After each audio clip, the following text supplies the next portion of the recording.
welcome to Trojan TV. I'm Jack. And I'm Maya. Man, I can't wait for this long weekend. I know, with a half day tomorrow and no school on Friday and the following Monday, it's going to be great. Let's get to today's announcements. Have you pre-ordered your yearbook? If you haven't, you can order your yearbooks on the EMS homepage for $28. You must order before December 31st to guarantee your copy. Spring supplies will be limited and more expensive. Mathcounts is a club for people who want to have fun with friends in math. The first meeting is on Wednesday at second lunch. Anyone who wants to come is invited. Make sure you bring your lunch and be prepared for fun, laughs, and experiencing math in cool new ways. If you have any questions or have first lunch and would still like to join, talk to Mr. Sagan. He is a very tall teacher in the 8th grade wing. Good job, NJHS, for collecting 18 units of blood at the East Extravaganza last weekend. They collected more blood than ever before and raised $250. Way to go, East. You may have noticed some changes to classroom doors this year. The change is called the boot. It is a defense system for classrooms. Here's Hannah, Olivia, and Avery with more about this new system. With this boot system can lock down in 4 seconds, your whole school in 4 seconds. You may have noticed that over the summer, new safety additions have been added to your classrooms. So at TCAPS, we decided that we didn't want to wait for there to be a real emergency before taking action to make sure that kids and staff are safe. And so by installing the boot, what we're looking to do is to slow an intruder down. The boots for 90% of the building were installed over the summer in early August or somewhere around there. They were in here doing that as I was moving into my office. The boot is an easy way to speed up the process of locking down the school. It's a great safety feature because it's a barrier, another barrier that would prevent someone from getting into a classroom. In the past with lockdowns, I think this is going to take the amount of time it takes to get the school locked down and shrink it. Well, you know, anytime you think about crisis and times that you need to go into a lockdown, the big thing is time. You want to make it as difficult. Schools are a target, and you want to make it as difficult as possible for the person who is intending to do harm at the school to not have easy access to things. You want to make it time consuming. So with the boot, it's going to protect the classrooms. It's going to make it harder to get into the classrooms, and therefore law enforcement should be here in a couple minutes. So we're hoping to limit the time that the person or the building has to be in lockdown. You simply grab it off the wall just like the handle is. Done. EMS students and staff agree the boot is a good addition to the school. Seems like the boot's a good idea.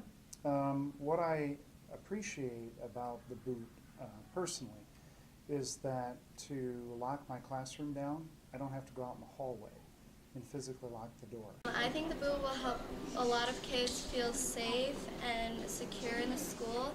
And with all the other stories about intruders in other schools, the teachers will feel more safe protecting us too.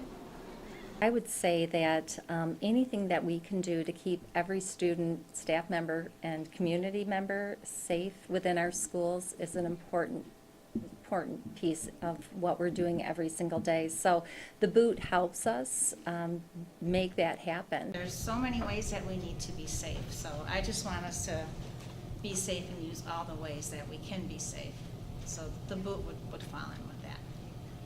Administration says while the boot is costly, it is worth the expense. They are fairly expensive because it's a brand new technology that's being used, and you also have to modify the building. You have to drill holes in the floor to make sure that the door can't be moved. But for us as a school district, the biggest question is, how could we not?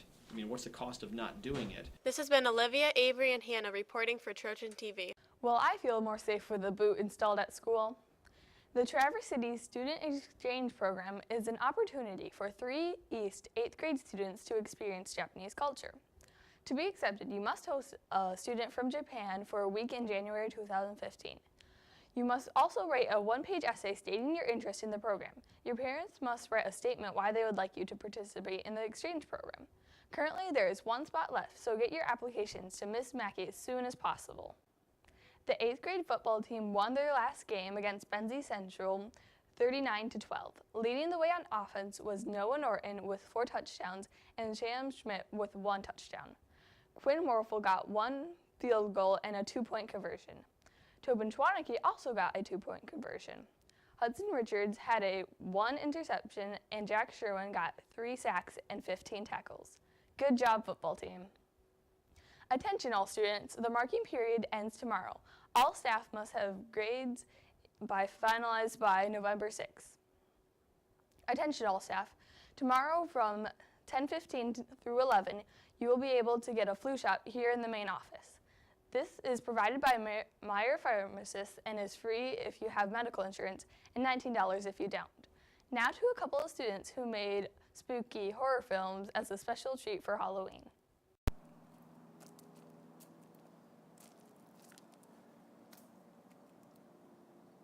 What was that? Hello?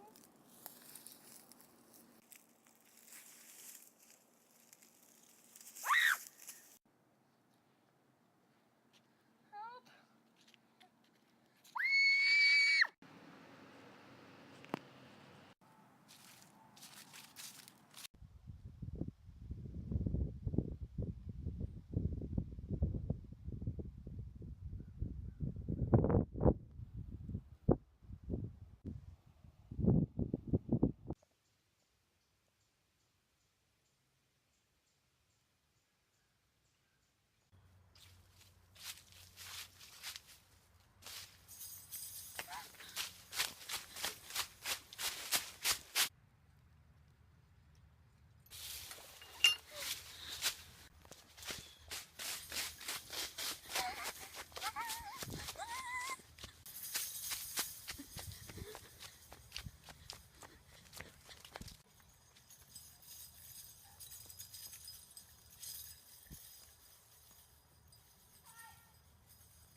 It's the scariest place in Traverse City, a place where even on the brightest autumn day you can still feel the presence of something unknown.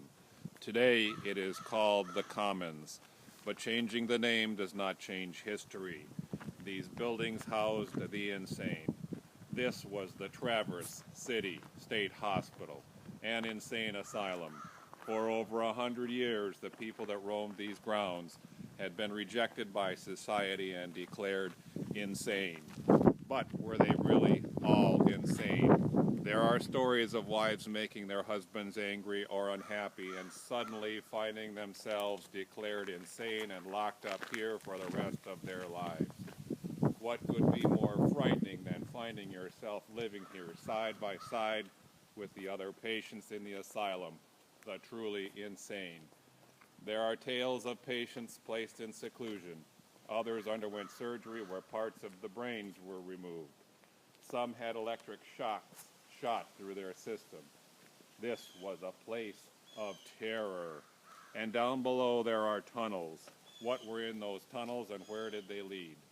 Can the ghosts of the patients of the state hospital still be found there? Do you dare visit this place on a dark, gloomy night? People have had encounters here. Dogs won't go down certain hallways and cower in fear. How brave are you? Can you feel the sadness of the souls who died here? Do they still roam these grounds? Maybe if you listen closely, you can hear them. Well, that was out of the ordinary. Well, that's it for this edition of Trojan TV. Tune in again for another great episode. Remember, you can watch recent and previous episodes on the East Middle School website and our Trojan TV YouTube channel. Don't forget to follow the DMC's Instagram, Facebook, and Twitter at EastDMC. From all of us here at Trojan TV, have a happy Halloween.